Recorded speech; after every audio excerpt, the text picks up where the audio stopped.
मुलांना तुम्हाला माहितीच आहे भारतात पारतंत्र्य होतं म्हणजेच इंग्रजांचं राज्य होतं. इंग्रजांच्या जे राज्य होतं तेव्हा ते फार लयलूट करायचे, भारतीयांना छळ करत होते. त्यामुळे आपल्याला परकीयांपासून स्वातंत्र्य पाहिजे होतं. फक्त परकीयांपासूनच स्वातंत्र्य नको होतं, तर भारतातील काही म्हणजे आपले जे स्वकीय आहेत, भारतातील जे काही रूढी आहेत, चालीरीती आहे, सामाजिक विषमता आहे, या गोष्टीपासून देखील आपल्याला स्वातंत्र्य हवं. यासाठी अनेक लढे सुरू झाले. पहिला लढा तो म्हणजे स्वातंत्र्याचा लढा. त्यानंतर अनेक चळवळी उभारल्या गेल्या, ज्यापासून सामाजिक विषमता दूर व्हावी आणि सर्वांना एक सन्मान मानलं जावं, यासाठी देखील अनेक लढे सुरू झाले. त्यामध्ये शेतकरी संघटना आहे, कामगाराची संघटना आहे, असे विविध लढे आपण मागच्या तासिकेत अभ्यासले. आणि आज आपण बघणार आहोत समतेचा लढा, हा या चॅप्टर मधील स्त्रियांची चळवळ हा घटक. आता स्त्रियांची चळवळ तुम्हाला सर्वांनाच माहिती आहे की जुन्या काळात म्हणजे स्वातंत्र्यपूर्वीच्या काळात स्त्रियांना अतिशय दुय्यम स्थान होतं. आणि त्यामध्ये ज्या रूढी परंपरा होत्या त्यामुळे स्त्रियांवर अन्याय होत होते. अनेक दुष्ट चालीरीतीमुळे त्यांच्यावर अन्याय होत असे, परंतु आधुनिक युगात याविरुद्ध जागृती होऊ लागली. स्त्रीविषयक स्त्रियांना दुय्यम स्थान होते. अनेक दृष्ट चालीरीतीमुळे त्यांच्यावर अन्याय होत असे. ज्या जुन्या चालीरीती होत्या त्यामुळे स्त्रियांवर अन्याय होऊ लागले. आणि मग त्यानंतर काही पुरुषांना असं वाटलं की स्त्रियांची परिस्थिती जी आहे ती अतिशय खराब आहे, याच्यात सुधारणा व्हायला हवी. त्यासाठी काही पुरुष सुधारकांनी पुढाकार घेतला. त्यानंतर हळूहळू त्यामध्ये बदल होऊन काही स्त्रिया देखील यामध्ये पुढे आल्या. फोटो जो आहे हा पंडिता रमाबाई यांचा आहे. यांनी शारदा सदन आणि आर्य महिला समाजाची स्थापना केली. त्याचबरोबर रमाबाई रानडे यांनी शारदा सदन ही संस्था स्थापन केली. आता ह्या आहेत काही प्रादेशिक भागापुरत्या संस्था ज्या आपल्या आपल्या प्रदेशामध्ये राज्यामध्ये कार्यरत होत्या. जेव्हा स्त्रियांना जाणीव झाली की आपल्याला वारसा हक्क, मतदानाचा हक्क आवश्यक आहे, त्यामुळे ह्या अगदी संपूर्ण भारतात या चळवळी सुरू झाल्या आणि आपल्या न्यायासाठी, हक्कासाठी स्त्रिया संघर्ष. आणि भारतीय स्त्रियांनी कसे आरोग्य राखले जावे, त्यासाठी काय केले पाहिजे, या सर्वांचे व्याख्यान मला देखील त्या घेऊ लागल्या. त्याच्यानंतर आहे दलित चळवळ.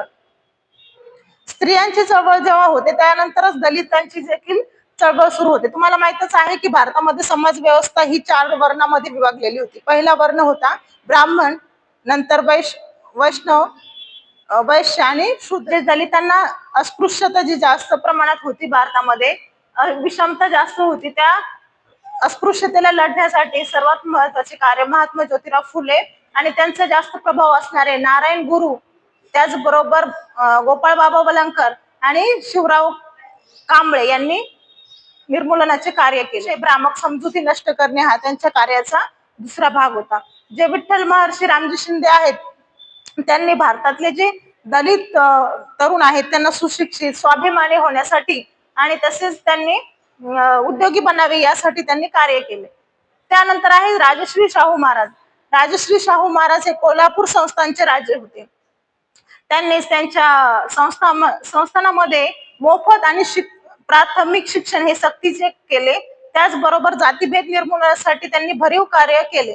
रोटी बंदी, बेटी बंदी व व्यवसाय बंदी असे 3 निर्बंध जाती व्यवस्थित होते. त्या काळात इतकी विषमता जास्त प्रमाणावर होती की ब्राह्मण समाजातील लोक ज्यांना अस्पृश्य समजत त्या लोकांसोबत जेवत नव्हते, त्यांच्या हातचं पाणी वगैरे पित नव्हते, खात नव्हते. त्याला म्हणतात रोटी बंदी. त्यानंतर बेटी बंदी. बेटी बंदी म्हणजे आपल्या समूहात लग्न करणे, दुसऱ्या जातीत विवाह करू न देणे.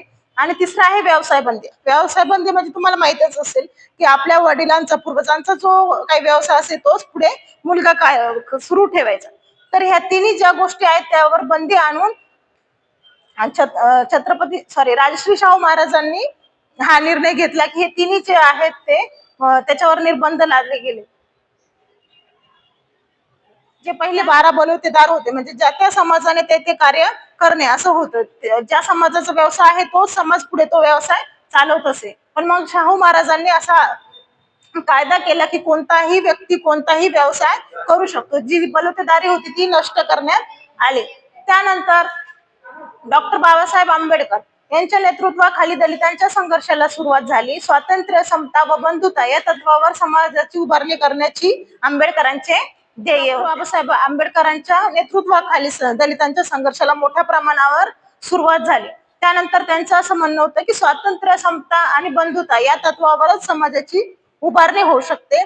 आणि याच्यातच सर्वांना समान हक्क मिळतील. जे आपण न्यूजपेपर वाचतो, वृत्तपत्रे वाचतो, ते चळवळीचा एक महत्वाचे अंग होते असे बाबासाहेब समजायचे. कारण वृत्तपत्राद्वारे लोकांपर्यंत माहिती ही पोहोचली जात होती.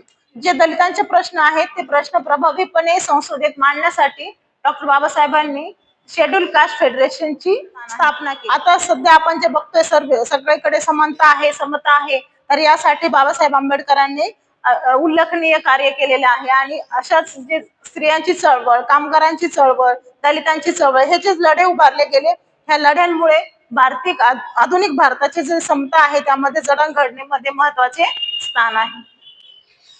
इथपर्यंत सर्वांना समजलं? कुणाला काही अडचण आहे? बरं, आता आपण बघू याच्यावरचे प्रश्न. आर्य महिला समाजाची स्थापना कोणी केली?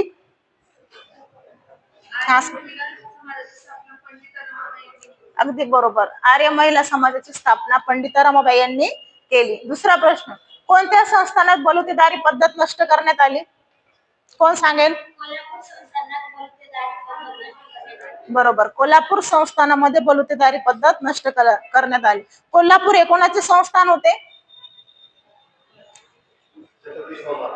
राजश्री शाहू महाराजांचे संस्थान. त्यातून काय शिकले हे मला उद्या येताना सांगायचं आहे.